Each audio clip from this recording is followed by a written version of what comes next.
ကျွန်တော်သားလေးရိတ်ခါဆိုကိုရတယ်လို့တနေ့950နဲ့တောက်လိုက်ဒီ950နဲ့ကြောက်မပေးတော့တာမင်းနင်ဘောမနေသေးရမတိုးပေးဘူးစစ်သားတွေတိုင်းနဲ့စားတော့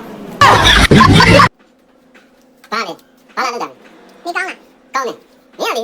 သူကအထိုင်ကြပြီးတယောက်ချင်းနေတတ်သွားပြီဆိုတော့ကျမင်းကပေါ်ပေါ်လာနော်ငါကျွန်တော်လာမဟုတ်ဘူးဟေ့အဲ့ဒါဘာလို့လာဘာလာလို့တာမင်းကစားဖို့တောက်ဖို့လာပေးတာရောအဲ့မှာစစ်သားတွေလို့950နဲ့တလားလာပေးတာကျွန်တော်သားလေးရိတ်ခါဆိုကိုရတယ်လို့တနေ့950နဲ့တောက်လိုက်ဒီ950နဲ့ကြောက်မပေးတော့တာမင်းနင်ဘောမနေသေးရမတိုးပေးဘူးစစ်သားတွေတိုင်းနဲ့စားတော့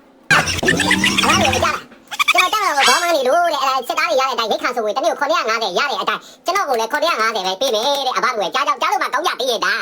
ဟဲ့ဘာလို့လဲတမတော်သားတွေကိုလည်းထောက်950နဲ့1500ချက်အောင်ပေးကြပါဗျာအဲ့ဒါမှလည်းကျွန်တော်မိမကျွန်တော်ကို1500ပြန်ပြီးတိုးပေးအောင်လုပ်ပါဗျာအဘတို့ကလောက်ကမပါစကြပါဟာမတာပါနော်950တဲ့ကြော်ပြီးတော့1500တော့ပေးကြပါဗျာအခုခေတ်ဈေးနေရနော်ဒါပဲပိုင်းညာ